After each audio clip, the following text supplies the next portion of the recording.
Bretton Woods.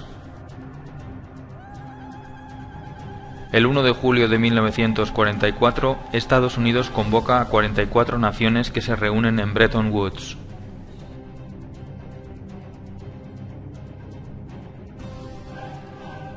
Se piensa que para llegar a la paz y a la prosperidad hay que implantar una política librecambista. En Bretton Woods se crean dos organismos clave en la economía actual: el Banco Mundial y el Fondo Monetario Internacional.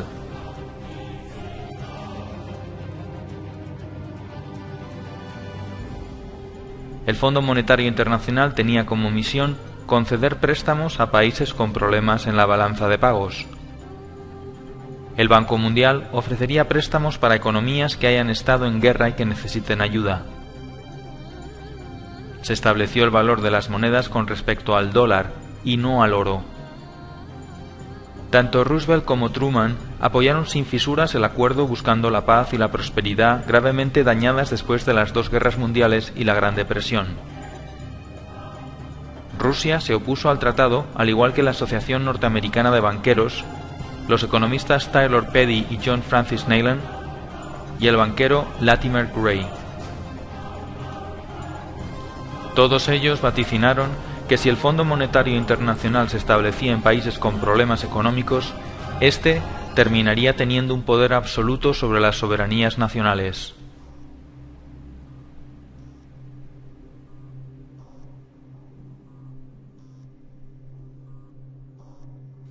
Entonces, surge una pregunta: ¿qué es el dinero?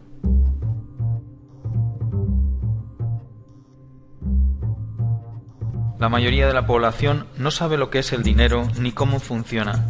De esa forma pueden ser engañados, manipulados y controlados fácilmente por los bancos y por los gobiernos. Antiguamente, el dinero era algo físico. Se utilizaba como forma de intercambio. Cualquier cosa podía ser dinero: una pluma, sal, conchas marinas, semillas de cacao, arroz, ámbar, especias, cobre o también los metales preciosos. Con el tiempo aparecieron las primeras monedas y luego billetes cuyo valor se referenciaba con el oro o con la plata.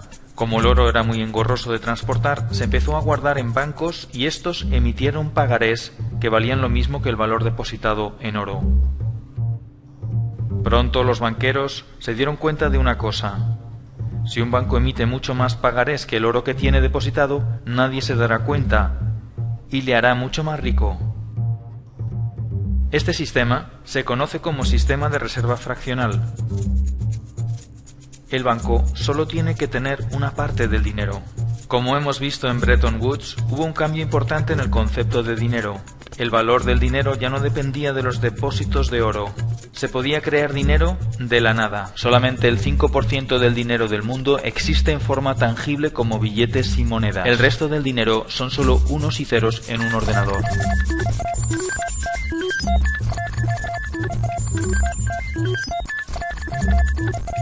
La actual política monetaria se basa en el sistema de reserva fraccionaria. Este sistema consiste en que un banco tiene derecho a prestar el dinero de sus clientes al mismo tiempo que tiene la obligación de devolvérselo cuando lo reclamen. El dinero es creado todos los días por los bancos privados en una red compleja denominada de intermediación bancaria.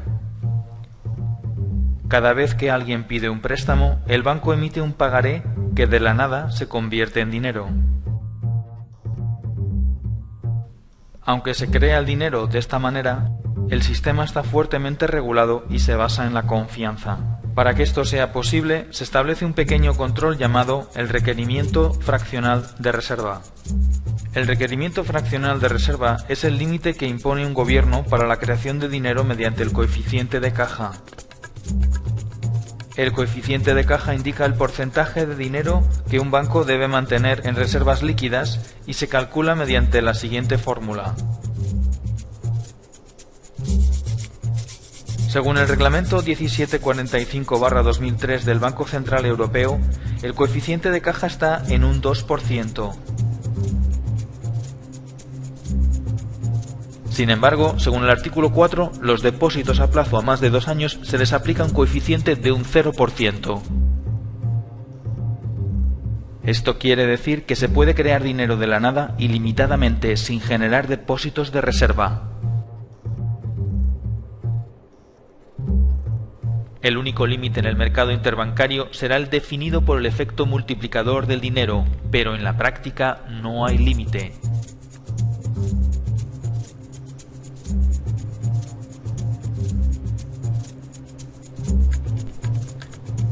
El efecto multiplicador define que por cada 1.000 euros se pueden crear de la nada 50.000 euros más. Es decir, por cada dólar o euro depositado se podían crear otros 50 más de la nada. Esto viene a ser un índice de la relación entre la economía real y la economía ficticia. En la práctica, el dinero lo crean los bancos privados cada vez que alguien solicita un préstamo. Es el prestatario el que aporta algo real, como por ejemplo su casa. Cuando un banco no puede pagar, se le rescata con el dinero de los ciudadanos. Cuando un ciudadano no puede pagar, se le echa a la calle con un desahucio legal y el banco se queda con la casa. Cuando los bancos no tienen dinero porque han agotado al límite su efecto multiplicador o bien porque su nivel de impago es muy superior, acuden a financiarse al Banco Central Europeo. El Banco Central Europeo es quien realmente hace la verdadera magia. Puede crear dinero de la nada y ponerlo a muy bajo interés y dárselo a los bancos. Ese dinero luego lo utilizan los bancos para especular, comprar bonos que el propio Estado tiene que devolver con mayor interés y prestarlo a intereses mucho mayores del 1%, generándoles unas plusvalías inmediatas por no hacer nada. De esta forma surge una pregunta ineludible. Si el dinero se crea de la nada solo en base a la deuda, ¿por qué los gobiernos no crean dinero y lo prestan directamente a las pymes y a las familias y así activar la economía? Sin embargo, estas operaciones solo benefician a los bancos y no a los ciudadanos. Surge así una nueva pregunta. ¿Por qué los políticos permiten que esto suceda?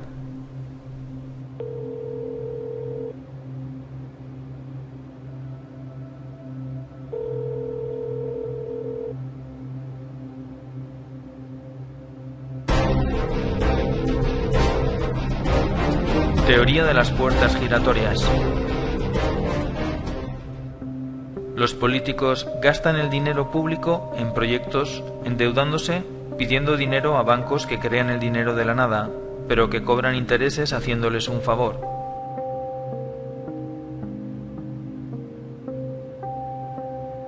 Este dinero, generado de los impuestos de los ciudadanos y aumentado por nuevos préstamos, va a parar a empresas amigas que diseñan presupuestos sobrevalorados mediante ingeniería financiera de forma legal. Una obra que cuesta 120 millones ahora cuesta 160 millones por arte de magia.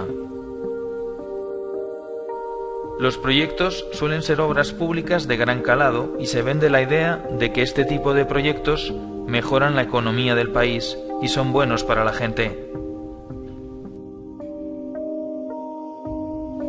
Cuando esta operación se hace bien no pasa nada, pero cuando se hace mal se descubren tramas de corrupción y pueden ser juzgados por la ley. Para que el sistema funcione y queden impunes, hay que manipular las leyes o bien comprar también a los jueces. Una vez que el político se queda con la diferencia, el dinero se guarda en paraísos fiscales lejos de cualquier control.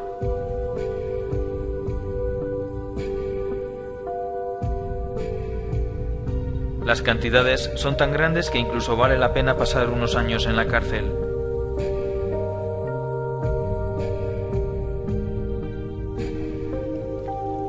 Para devolver el favor que los bancos hacen a los políticos, estos legislan haciendo que la banca siempre gane y organizando más tarde sustanciosos rescates con el beneplácito de las instituciones internacionales que están metidas en el ajo.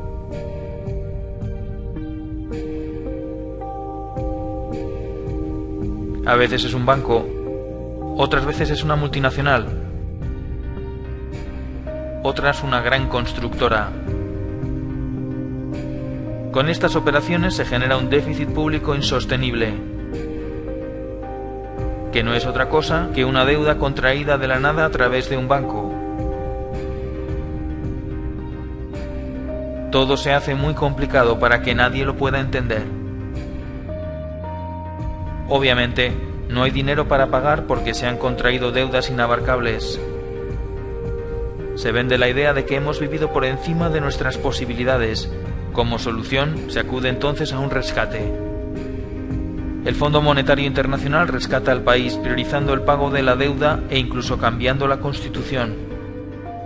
Pero para aprobar el nuevo préstamo, que también se crea de la nada, se exige al país que aplique unas medidas que garanticen el pago de la deuda. Las medidas van destinadas a esclavizar a la clase media mediante la bajada de salarios y el cese de los derechos adquiridos. Se privatizan los activos del gobierno y estos pasan a manos privadas, a precio de chollo. Una vez que los políticos acaban su mandato, se incorporan como consultores a alguna de las empresas o bancos a los que han hecho un favor.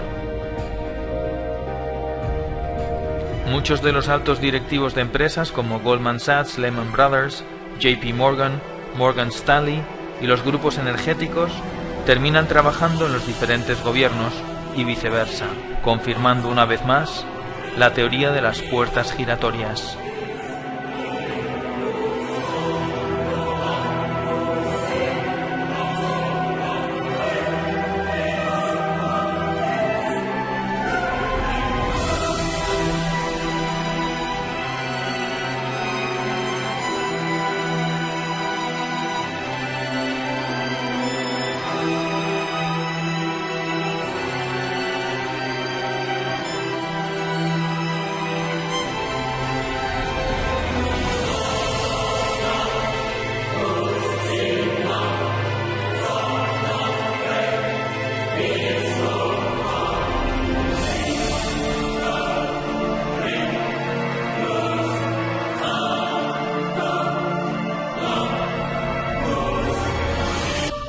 Da igual que sean de un signo o de otro, de derechas o de izquierdas, demócratas o republicanos, progresistas o conservadores. La realidad económica nos señala que los políticos, en lugar de prestar sus servicios a la ciudadanía, al 99%, la prestan al 1%.